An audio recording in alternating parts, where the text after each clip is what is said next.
And a good Monday morning to you. Welcome into the Nick Craig Show, streaming live this morning on YouTube, Rumble, X, and Facebook. Don't forget that you can take the show with you 24/7 on demand by checking out the Nick Craig Show in your favorite podcast app. You can also listen online by visiting the website, nickcraig.com. Our show this morning is brought to you in part by the Law Group. Melissa got her team. Visit them online at lawgroupnc.com. We'll have more from them coming up a little bit later on this morning. Well, it is a short week as we head into the Thanksgiving holiday on Thursday. We'll be off Thursday and Friday.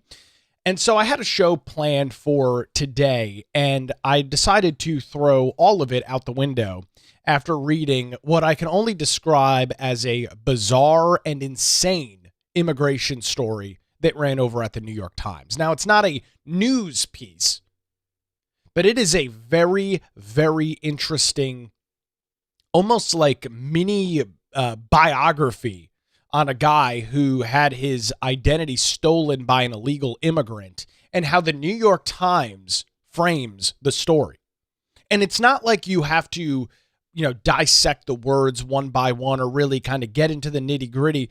It's right in the headline of the story. It's right at the top. And here's the headline over at the New York Times. 2 men, 1 identity. They both paid the price. Thousands of undocumented workers rely on fraudulent social security numbers. One of them belonged to Dan Kluver. 2 men, 1 identity. They both paid the price. That's interesting.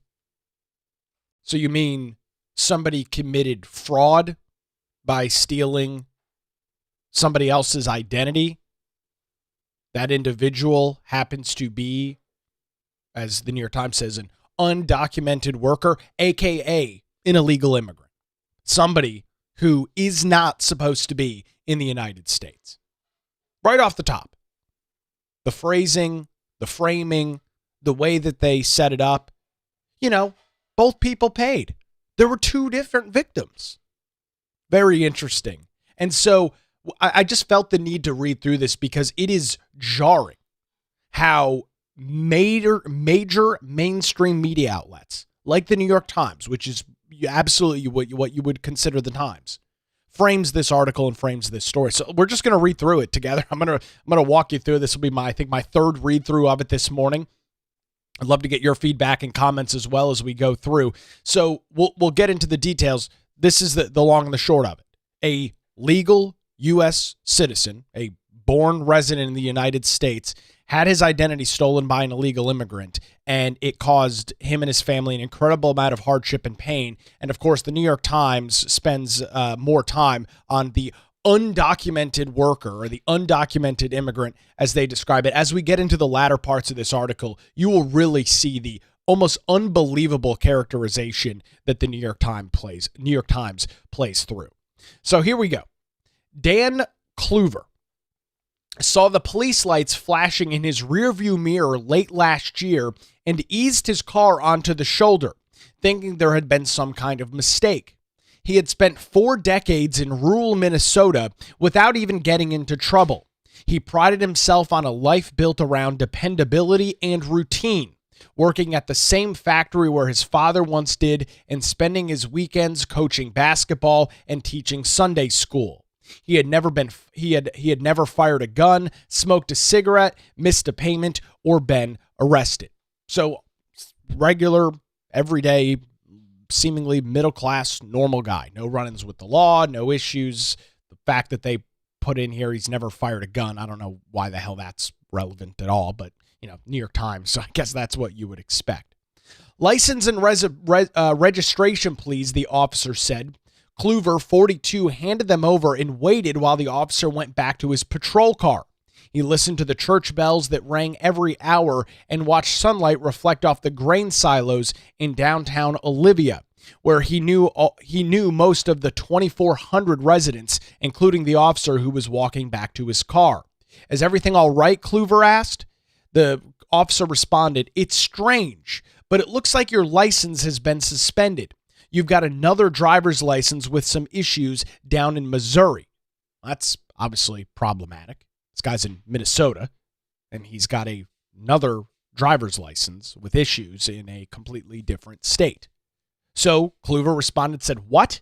I've barely ever been to Missouri. How is that possible?" The officer had no answers, but Kluver feared he might know what was happening. Over the years, there had been signs that something wasn't right. Stray letters about wages earned in unfamiliar towns and collection notices from debt that wasn't his. Kluver had tried to untangle this mess several times by hiring tax specialists and driving to government offices across the state, only to run into the same bureaucratic dead ends. But now the problem was bigger than unpaid taxes. Someone was impersonating him, moving through the world as Dan Kluver, building a life in his name with a government-issued ID.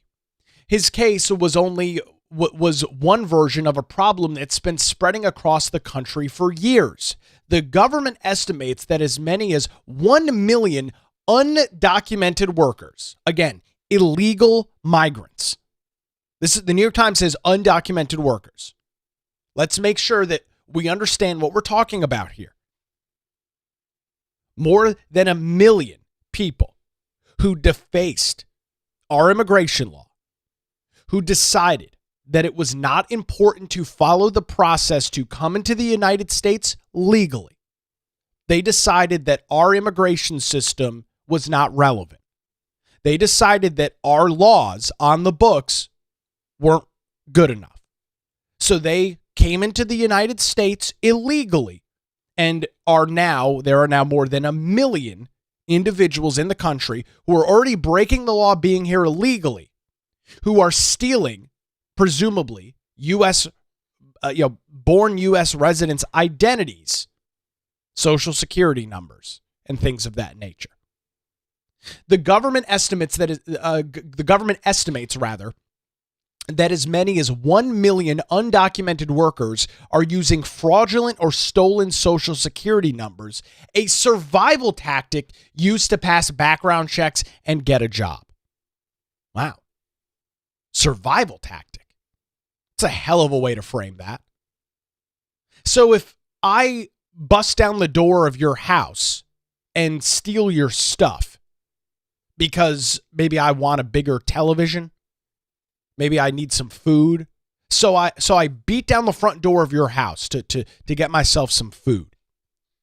Would you describe that as me committing a survival tactic? Would you consider that a survival tactic? No, I would consider that a crime.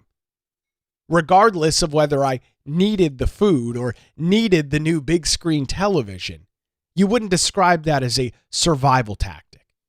You would describe that as a crime because that's exactly what it is. But the New York Times says that's a survival tactic. And I mean, everybody's got to survive, right? Right? I mean, we don't want people to die. Of course not. So it's a survival tactic used by over 1 million illegal immigrants to pass background checks and get a job. The numbers are skimmed from data breaches sold in black markets online for as little as $150 or handed out in border towns by human smugglers. Many numbers connect back to U.S. citizens, children, dead people, or Puerto Ricans whose numbers circulate easily across the mainland. But thousands of others belong to people like Dan Kluver, Americans whose names and identities no longer are theirs alone. The police officer sent Kluver home with a warning as he sifted through filing cabinets with his wife, Christy, searching for clues about the other Dan Kluver. His social security card was safely locked away alongside the birth certificates of their 3 children. He'd never been robbed or even lost his wallet, but there was a number printed on a W-2 form from a leather factory in a town he'd never visited. He traced 15 years of records and found more tax documents listing unfamiliar jobs at a cement plant in Kansas, a paper mill in Tennessee, a construction company in Ohio, and a cereal factory in Nebraska, as well as a dog food plant factory in Missouri. His wife asked him, how do they think you're getting between all of these places? It's eerie. With Dan Kluver saying, it's like I've lost control of who I am. Some years, the other Dan Kluver, this is the illegal migrant who'd stolen his identity, had earned more than his own salary at a local sugar beet factory, which pushed the total income under his Social Security number into a higher tax bracket as the debt started to mount. Twice, he'd contacted law enforcement and filed an identity theft report with the federal government, where it landed in a pile along with tens of thousands of similar reports filed each year. He waited for relief while the IRS docked his annual tax returns and garnished a few of his paychecks, costing him thousands of dollars. So here you go.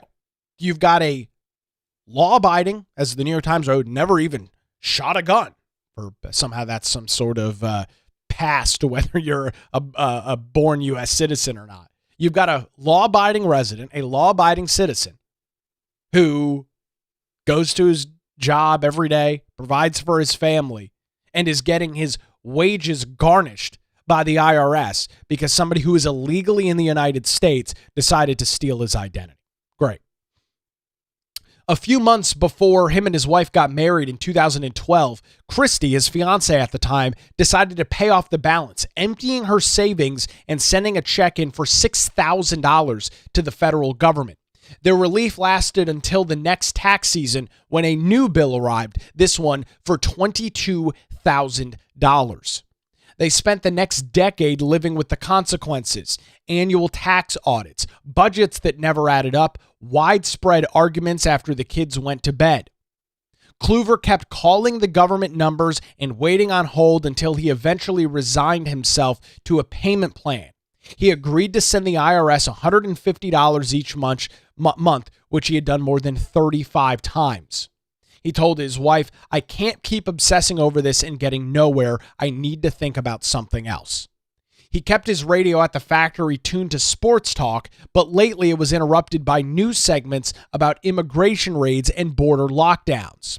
President Trump was promoting Operation Take Back America, a nationwide campaign to root out undocumented workers using fake IDs.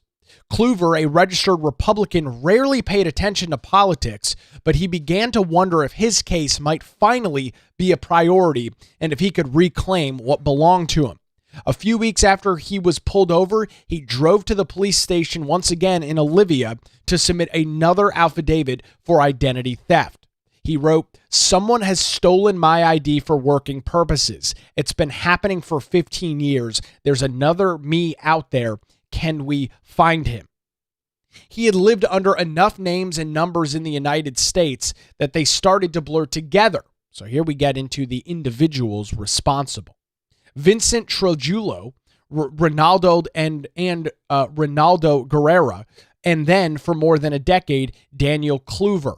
The names he used until he couldn't barely remember what it felt like to exist as himself. He's 42-year-old Ramiro Perez Bravo, a Guatemalan immigrant who had spent most of his adult life working under borrowed identities. Borrowed identities is how the New York Times phrases this. Borrowed. So racking up thousands of dollars worth of unpaid taxes, working up crimes, all of this under false premises. All of this under somebody else's identity. And the New York Times, borrowed identities. Again, if I ask you to borrow something and I steal it and never return it, break it, would you describe that as me borrowing something or me stealing something? Hey, can I borrow your leaf blower?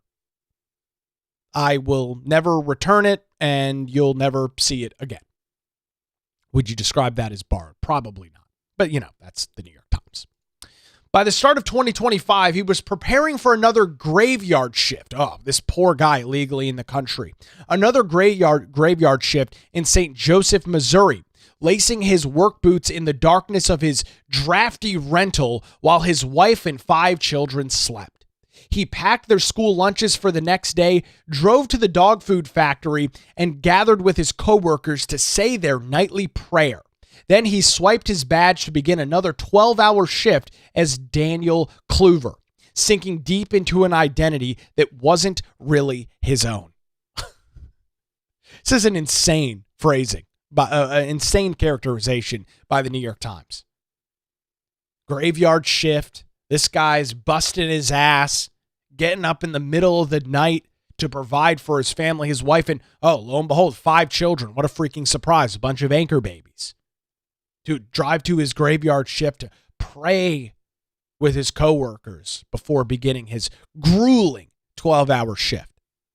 Meanwhile, he is destroying the life of a legal U.S. resident, a born U.S. citizen. Daniel, his boss, always shouted, taking attendance before they went out to their lines. He would respond here.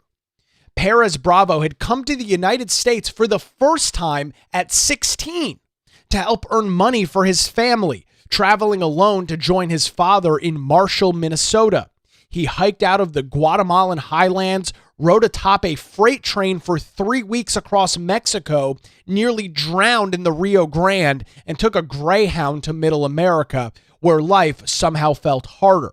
He slept on a couch in his father's apartment and enrolled in high school despite speaking almost no English. Then he began to look for jobs, but no one would hire an underage worker without papers. Yeah, well, no duh. Yeah, I mean, it's already hard to get a job when you're underage. And then, of course, you speak no English whatsoever, and you have no papers because you illegally crossed into the United States. But notice how they don't mention that in this thing. They talk about hiking the Guatemalan highlands, riding atop a freight train for 3 weeks across Mexico, which, by the way, I can't believe that it takes 3 weeks for a train to go across Mexico. I mean, it's not that big of a country, but yeah, whatever. Almost drowned in the Rio Grande. But notice something missing in between these two things? Freight train 3 weeks across Mexico, nearly drowned in the Rio Grande, and took a Greyhound to Middle America. In the middle there, shouldn't there be something about, I don't know, illegally crossing the border into the United States?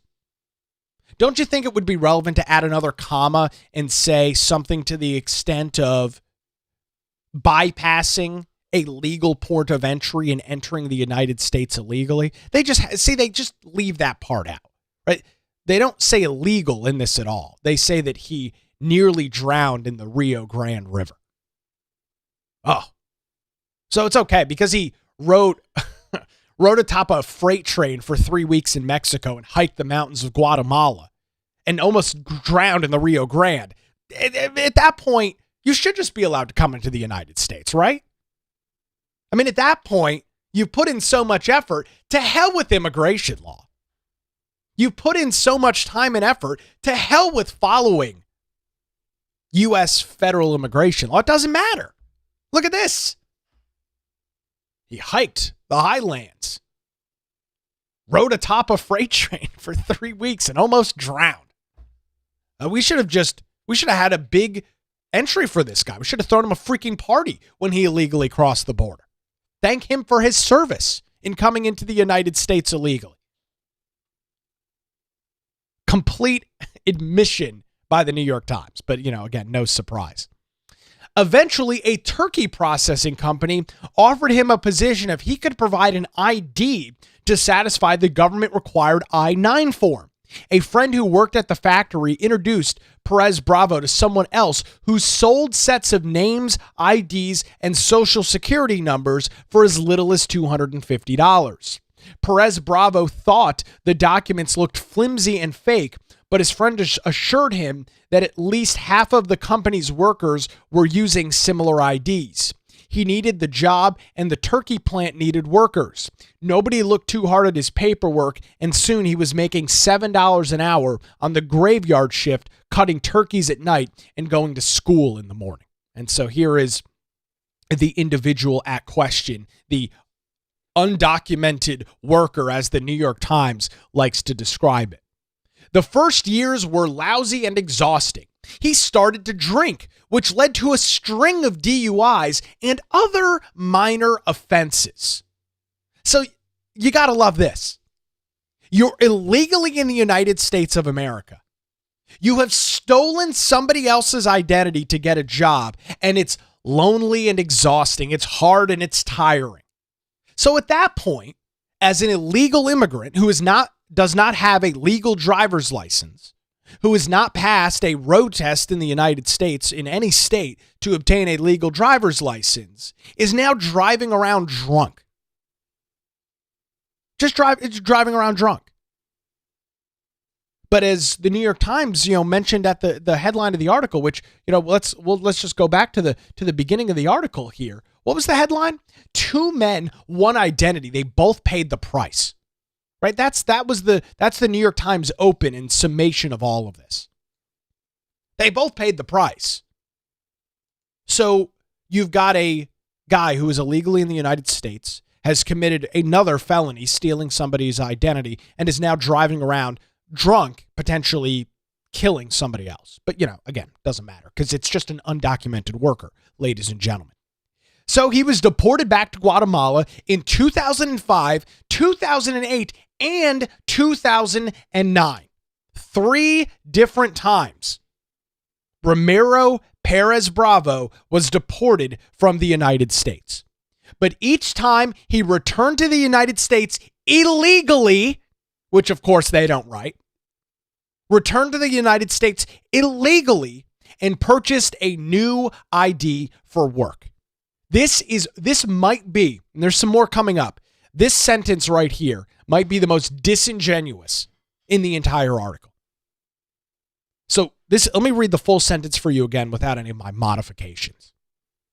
He was deported back to Guatemala in 2005, 2008, and 2009. But each time he returned to the United States and purchased a new ID for work. Didn't return to the United States. He illegally entered the United States again, and he didn't purchase a new ID for work. He stole yet somebody else's identity. He committed yet another felony by stealing somebody's ID, stealing their social security number so that he could get a job. But as the New York Times writes it, just returned and just purchased a new ID. What's the big deal? What's the big hassle? What's everybody getting so pissed off and outraged about? He just returned to the United States after being deported 3 times. And he just happened to purchase somebody's ID, ruining somebody else's life. But, this is just, it happens. It's an undocumented worker after all. Some social security numbers were connected to child support or other debts, which meant his paychecks were garnished.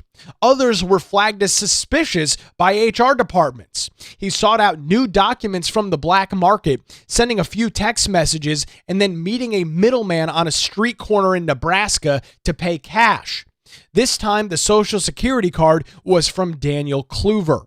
Perez Bravo didn't know if that person was fake or dead or a victim of identity theft or somehow into the scheme, but the number worked at a succession of factory jobs across the Midwest.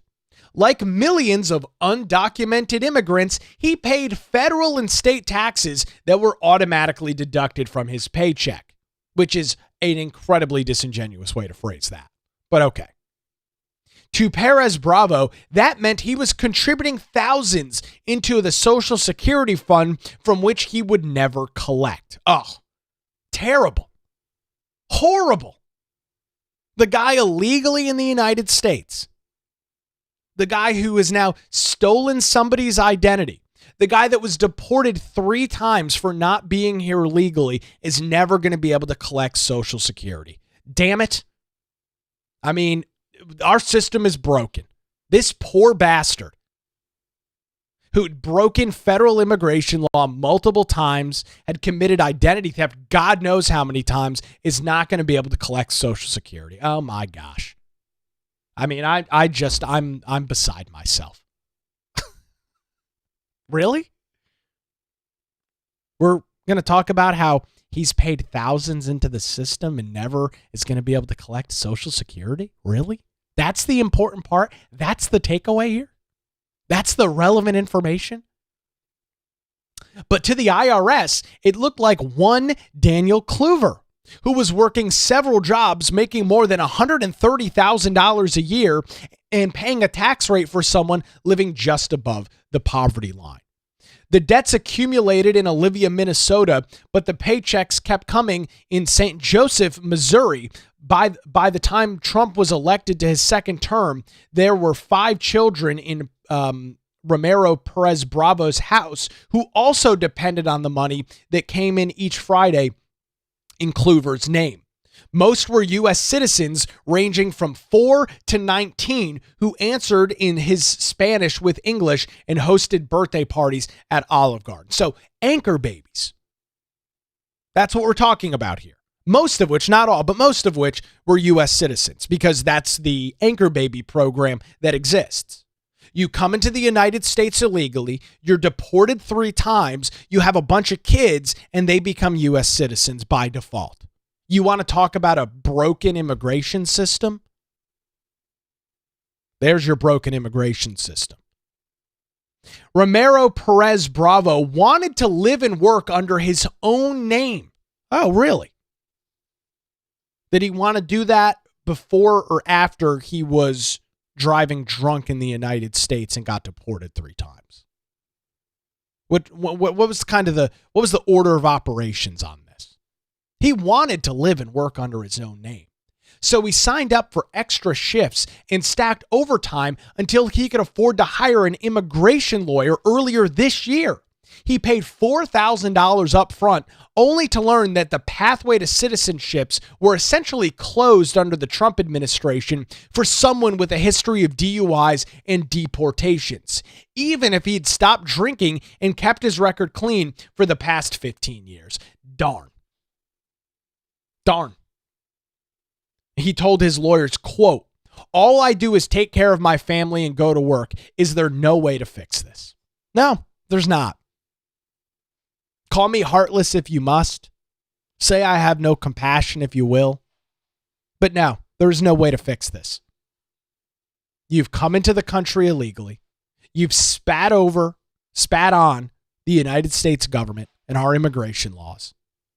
You've caused headache and hardship for legally born or legally residing U.S. citizens. You have put others at risk by drinking and driving multiple times.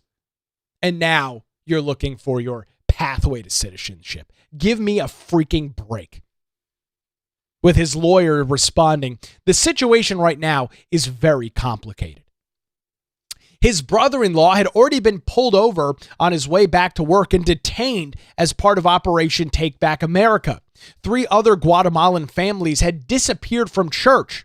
The governor had ordered the local police to assist ICE in making arrests, and Missouri was turning some of its county jails into immigrant detention centers. The New York Times goes on. A group of far-right activists in St. Joseph had organized a tip line where people could report neighbors who they suspected were in the country illegally. Far-right activists? Really? So you have to be a far-right, radical, right-wing extremist to believe that coming into the United States illegally, that breaking our immigration laws, that stealing somebody's identity, multiple people's identity, creating hell and havoc for them, all of that is justified? I mean, according to the New York Times, I guess so. If, God forbid, you report somebody who is breaking the law. You know, aren't the Democrats the ones of see something, say something? Isn't that their big motto? You hear it at every freaking public transportation station across the U.S. Whether you're at an airport, a train station, a Greyhound bus station. If you see something, say something. See something, say something. But if you see something, say something with somebody who you believe is illegally in the country, you're a far-right activist. Now I understand. Now I see. We'll continue with what I can only describe as this bizarre immigration story over at the New York Times. And it gets even better, folks. You have to stay tuned and hear the remainder of that. We'll get to the rest of this, plus some of your comments coming up as the Nick Craig Show rolls on a Monday morning. Before we continue, I do want to thank the Law Group here in Wilmington for their continued support of the program. And I want to let you know that when legal challenges arise, make sure you put your trust in Melissa Gott and her team right here in the Law Group in Wilmington. Since 2003, their experienced attorneys have provided high-quality, affordable legal services across Eastern North Carolina. Whether you're facing a divorce, navigating real estate transactions, or maybe you're in a position where you need a strong defense, the Law Group has your back. Their dedicated team ensures your questions are answered and issues are resolved as quickly as possible. Great news, ladies and gentlemen. They're located in downtown Wilmington and just a phone call away at 910-251-6088, or you can visit them online at lawgroupnc.com, 910-251-6088, or their website, lawgroupnc.com. The Law Group, experience and dedication you can rely on. I cannot tell you how thankful I am for Melissa Gott and the amazing team over at the Law Group in Wilmington, not only for the work that I've done with them in when I purchased my house, but for their continued support of the Nick Craig Show. All right, we'll head back to this New York Times story about how we're supposed to feel so much sympathy for the guy who came into the United States illegally 3 times, drinks and drives, steals other people's identities. We'll get back to that coming up here in just a couple of minutes as the Nick Craig Show rolls on this Monday morning, streaming live on YouTube, Rumble, X, Facebook, and available 24/7 wherever you get your podcasts.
All right, good Monday morning to you. Welcome back to the Nick Craig Show as we continue this morning with a very interesting piece. That's probably the best way to describe it over at the New York Times. This is a very lengthy piece that they published over the weekend with the headline this: 2 men, 1 identity, they both paid the price. Thousands of undocumented workers rely on fraudulent Social Security numbers. One of them belonged to Daniel Kluver, however his last name is pronounced. So as we've already established at this point, we've got a guy in the country illegally. His name is Romeo Perez Bravo. He came into the United States illegally, back presumably in the early 2000s. He was deported 3 times. He had had multiple DUIs when he was in the United States, and he had stolen multiple people's identities so that he could work, causing them to rack up tens of thousands of dollars in debt to the IRS. In one case, Daniel Kluver paid $6,000. His fiance paid $6,000 to the IRS, and then they got a $22,000 tax bill the next year. His wages were garnished, and he's on a payment plan with the IRS to make up taxes that he did not earn, making up for wages that were in fact not his. So now we're getting into how a group of right-wing radicals are truly the problem here. A group of far-right activists in St. Joseph had organized a tip line where people could report neighbors who they suspected were in the country illegally. Perez Bravo called them the hunters, and increasingly he felt like prey, living close to the ground. He stopped going for evening walks to the park with his 4-year-old son.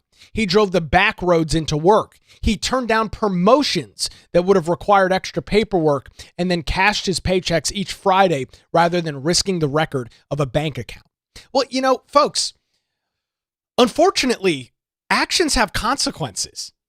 I mean, I don't know why this has become such a foreign concept, but if you're going to be living in the United States illegally, you're probably going to have to deal with some of this.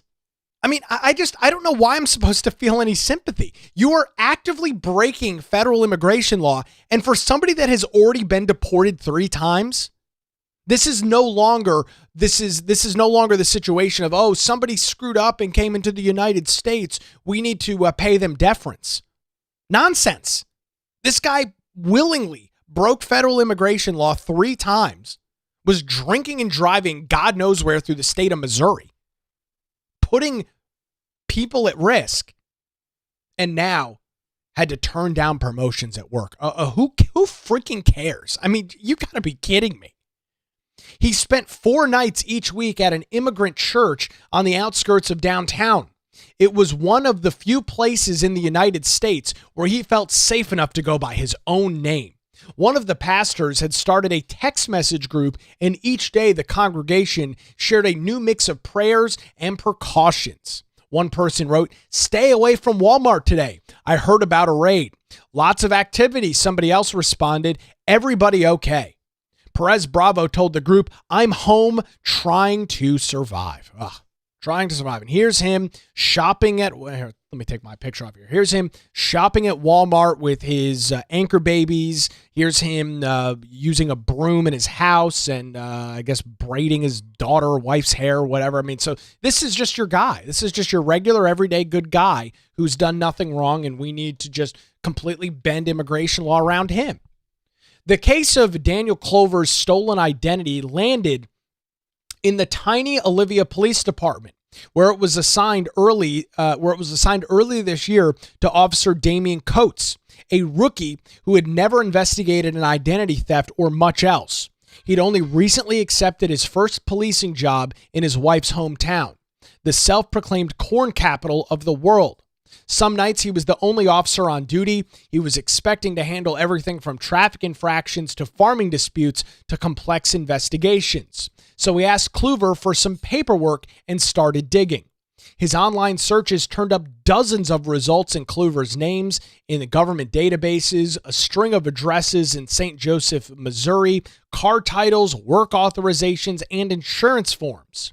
Within a few weeks, Coates had assembled a full binder of evidence, including a photo of a Missouri driver's license. Kluver studied an image of the ID, his own name printed alongside a photo of a stranger, brown eyes, neat goatee, and a friendly smile, with Daniel asking, "Who is he?" with the officer responding, "That's what we're trying to figure out." He passed the case along to the St. Joseph Police, who brought in federal agents from the Department of Homeland Security. The detectives started to investigate, updating Kluver every few days as they traced the other Dan Kluver's routine from his house to his church to his job at the dog food factory. They learned that he was an undocumented immigrant from Guatemala. He worked 60 to 70 hours each week, and he was living with a wife and several children and had already been deported 3 times. And then came a detail from a police report that Kluver couldn't shake.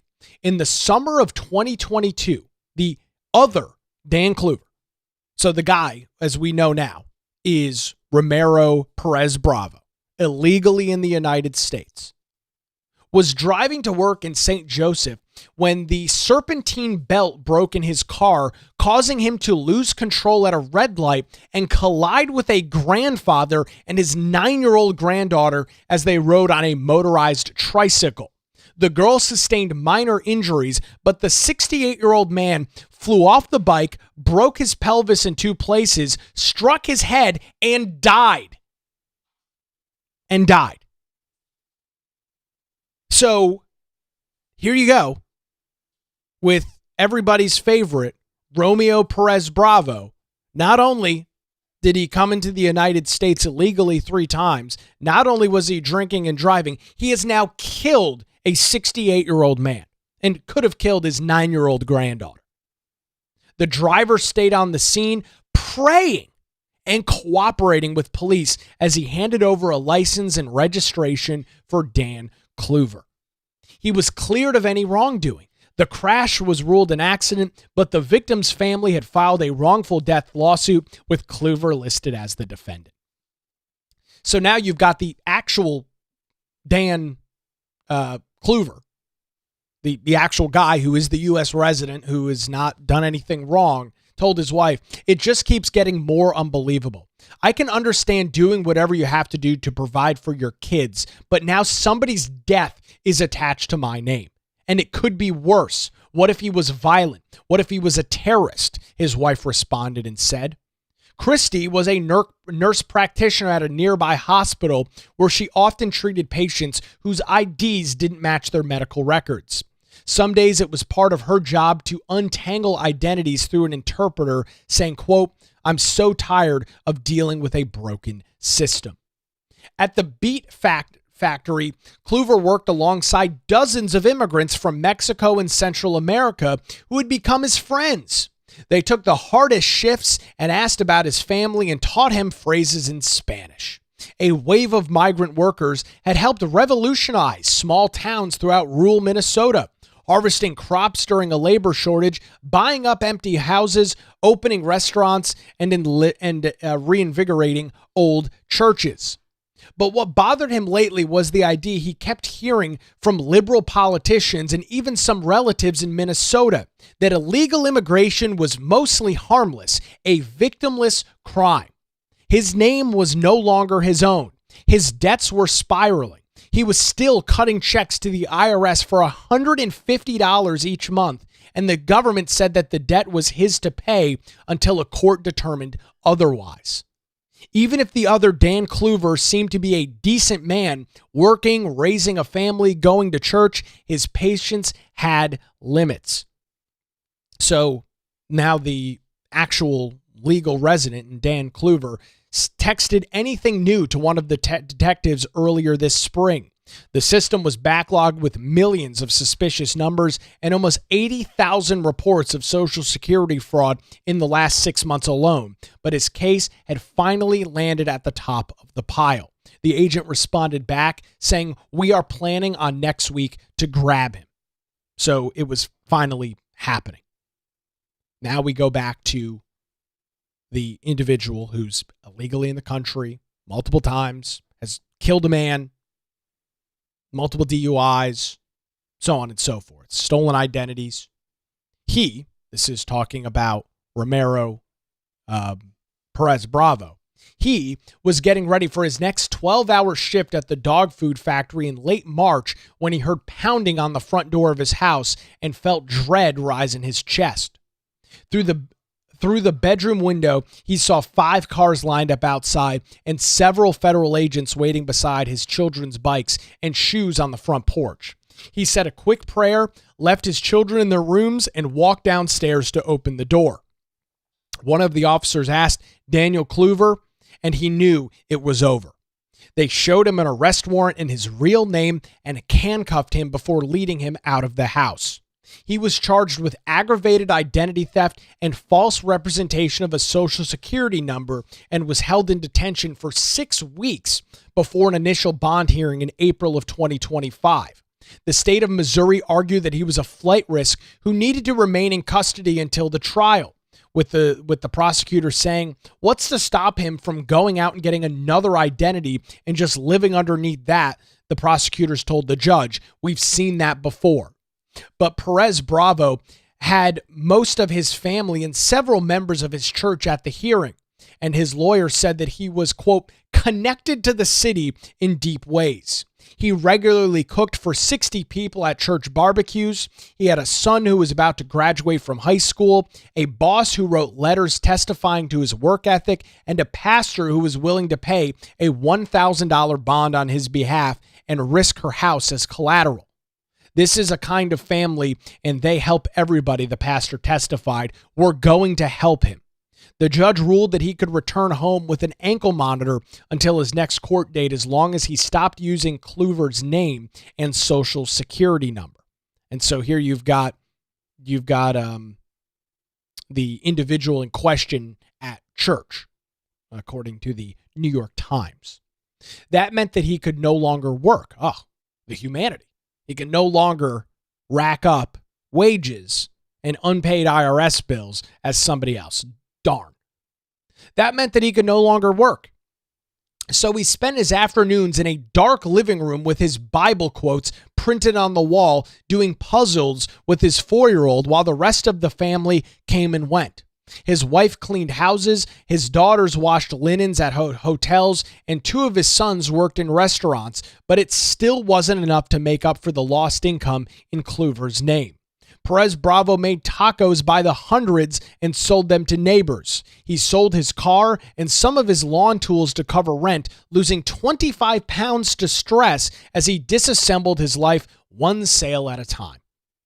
His lawyers had advised him that he was essentially out of options.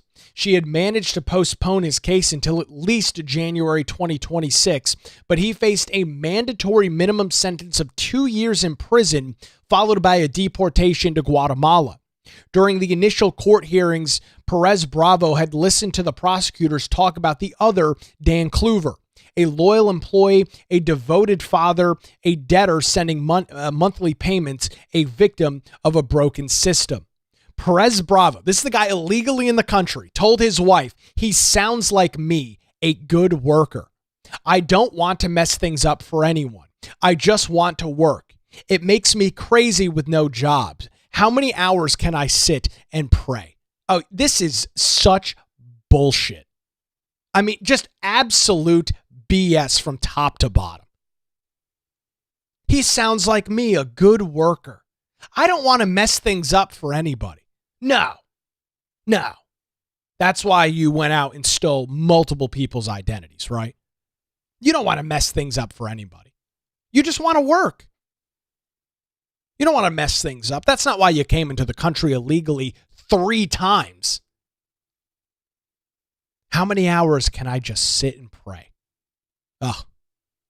Supposed to be tugging at my heartstrings with this? Am I supposed to feel sympathy for the, 41-year-old guy who'd come into the country illegally 3 times, who was drinking and driving, who was racking up tens of thousands of dollars worth of IRS debt under other people's names, who had killed a 68-year-old guy riding a bike with his granddaughter? Supposed to feel sympathy for this guy? That's obviously what this is trying to get from me, right? Because you wouldn't phrase this any other way unless you were trying to cause my heart to bleed for Romero Perez Bravo, right? I mean, no legitimate entity, no legitimate outlet would phrase this any other way unless that's what you were trying to invoke. His wife told him, "You're still here. That's what matters." He responded, "I'm here and I'm worthless. That is not a life." He got up and walked on to the front porch. Lately, most of his relatives were too afraid to go outside. But Perez Bravo had already been arrested and needed the air. What's he going to do? I mean, he's got an ankle monitor on. He's got a court date coming up, but I'm supposed to believe he's afraid to go outside. What's he going to do? Get arrested again? I mean, seriously. He went to get the mail with his 4-year-old trailing behind him, never more than a few feet away since the arrest. He found 2 envelopes, one an old pay stub addressed to Daniel Kluver, and the other a court notice for Romero Perez Bravo. He grabbed them both, 2 names tied to one number, and then followed his son back into the house. End story. End story from the New York Times. Let me say this before I get into some comments, some great comments coming in on our live chats this morning. In terms of kind of tracking down a story, I think the New York Times actually did a pretty damn good job with that. I mean, this is a very in-depth, I don't know how many words this story was, but I mean, it was this thing was like probably 2,000 words. I mean, this is a very lengthy story by the New York Times. So in terms of substance, very good story. In terms of phrasing, in terms of characterizing the situation, it is blatantly obvious what the objective of this is. It's to try and show that an individual who is woefully ignored a variety of laws, whether we're talking about immigration law, whether we're talking about operating a motor vehicle when intoxicated, dealing with identity theft. I mean, just a variety, a litany of laws that this guy has not bothered to follow. And they're trying to draw an emotional reaction from you. They're trying to draw an emotional reaction from me that you're supposed to feel sympathy. And it's just right there in that second to last paragraph. I just want to work. I don't mean to hurt anybody. But see, this goes back to the whole point of this broader discussion over illegal immigration. As the New York Times admits, like right within one of the first paragraphs of this article, there's over 1 million individuals in the United States illegally who are using either children's social security numbers, who of course won't find out that their identity's been stolen in many cases till they go to apply for college, because that's probably the first time that you're ever turning over a social security number. If you're getting some sort of student loans or whatever, that's the first time you'll find out about it. Or maybe you're getting a credit card or something at the age of 18 years old. You're never going to find out until you're about to begin your life, your adult life. You're stealing the identity of individuals who are having to bear the burden of tens of thousands of dollars worth of debt in your name to the federal government. And of course, the IRS, the useless entity that they are, doesn't bother to help Dan Kluver out in this situation at all. No issue there at all for them. Or you're stealing the identity of a dead person, which you might say, oh well, at least with the dead person, it's a victimless crime. Well, they're not really. They're still a victim. Somebody's paying those bills. An estate or somebody is still dealing with that. But see, that's the part that is never really talked about or mentioned by the media. Because when you start describing this as a crime that does in fact have victims, when you begin to describe this as a crime in which people have to actually pay the consequences for it, then the whole thing kind of falls apart. And the narrative to me really kind of broke down and fell apart when you found out that this guy had 4 anchor babies in the United States collecting benefits, multiple DUI arrests, had been deported 3 times, killed a 68-year-old man riding a bike. I mean, the whole thing just shatters. The whole thing just completely falls apart. All of this to invoke an emotional reaction. Illegal immigration has been and will continue to be a major problem. And the reason that I pushed everything else aside this morning is this article really, again, while I disagree with the way in which they phrased a lot of things, the overall structure of the article and kind of walking through how this process played out is a disaster. And it goes to show you the real life implications of illegal immigration. while Democrats and those on the political left say, oh, these people, they're not doing anything wrong. They just want to be in the country. They just want to work. So is this the price that you have to pay as a legal U.S. citizen, as a legal U.S. resident? You are at the whim of the federal bureaucracy that doesn't give a damn or hasn't given a damn in the past about this. The only reason that Daniel Kluver is hopefully going to get some relief on this and hopefully get all of this money back from the IRS is because Donald Trump's administration is cracking down on people that are illegally in the country. So the next time that you hear we can only go after violent offenders and that anybody that isn't violent but is illegally in the country isn't harming anybody, remember this story. The New York Times admitted it. There's over 1 million illegal migrants in the country that are running this exact same gambit, this exact same scam. Putting the burden on law-abiding residents of the United States who have done nothing wrong but have fallen victim to some sort of identity theft. So the next time that you have to listen to some bleeding heart liberal tell you about how these people have never done anything wrong. They come from war-torn countries. They come from dictatorships. They have no other option. No, they do in fact have another option. Follow our immigration law. Is it expensive? Yes. Is it time-consuming? Yes. And I will contend to you this morning that it should be. It's a big deal to be an American. It's a big deal to be in the United States of America. Big deal. It's not easy. It shouldn't be easy. I'm very fortunate. Many of you are very fortunate. You were born in the United States.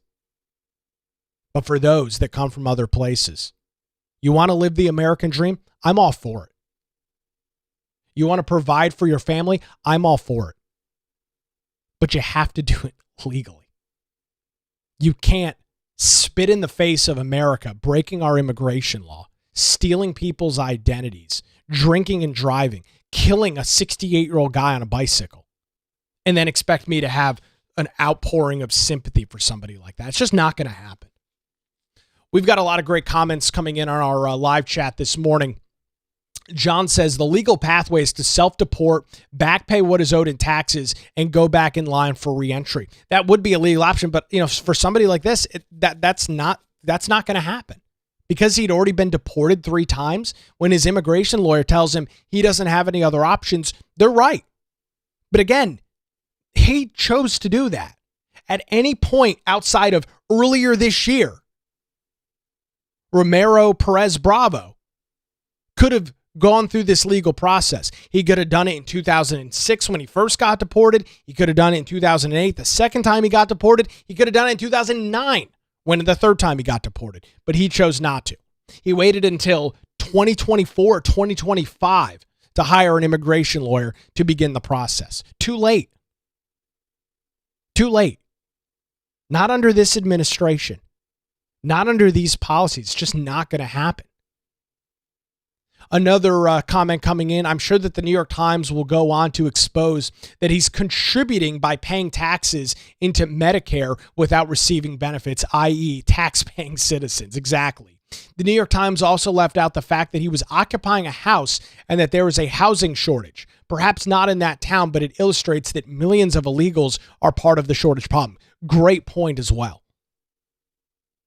Great point as well. So I'm going to throw a link to this article in our show notes over at patreon.com/Nick Craig. For those that support the show financially, you can get access to those daily show notes. It's somebody shared it to me as a gift article, so it's free to read and free to share around. I'd encourage you to send this to somebody and have them read it. Again, it's a long read. It's not something that is, you're not going to skim through this in 5 minutes. You'll miss the substance. You really got to read through it. This is my third read through of it, and I've learned something new and taken something away from it every single time. And so this might be a good article to share around. It's not overly sensationalized. Yes, of course, they're trying to get they're trying to get an emotional reaction from you, sure. But I mean, after reading this, I think you'd be hard pressed to find individuals that are of the mindset. And I did note, looking at the bottom of this article, and looking at some of the comments that were posted. Pretty surprising comments on the New York Times website, because you had a lot of individuals. You had a lot of individuals in the comments that were not seemingly buying into the narrative here from the New York Times. This one I wanted to point out. Edward commented this. This article makes me seethe and should have been published years and years ago. And the headline, essentially equalizing the two men, is pandering. The reality is that one man is a law-abiding American citizen and a victim. The other man is criminally illegal living within our country that has thought his selfish actions disrupted the life of an innocent person. They are not equal. And so that was just one of the comments that I put out. There was a lot more. It was like 900 or 1,000 comments on this post. And it just, to me, even solidified the point even more that when we look at some of this polling, as we did last week, and look at some of this data over the issue of illegal immigration, the vast majority of the country is not in favor of people being in the country illegally. They think it's ridiculous. They think it's absurd. They understand that there are victims associated with it, and they want it to stop. That is one of the large reasons that so many people supported President Donald Trump in 2024. So I'm not sure if the Times will do a follow-up. I'm not sure if they're going to, from the immigration attorney for Perez Bravo, some court date in January of 2026. Not sure if they'll do a follow-up, but it's something I'll put on my calendar and see if we can find out any additional details as we turn the calendar into next year. If anything relevant comes forward or another long piece, we'll bring it to you right here on the Nick Craig Show. Well, that's going to do it for a Monday edition. Thanks to the Law Group here in Wilmington, Melissa Gott and her team for their continued support. Give them a call, 910-251-6088, or visit them online at lawgroupnc.com. Make sure you share the Nick Craig Show with your friends, family, and coworkers. We stream live weekday mornings, 7 a.m., YouTube, Rumble, X, Facebook, and available 24/7 wherever you get your podcast. We'll do it again tomorrow morning right here on the Nick Craig Show.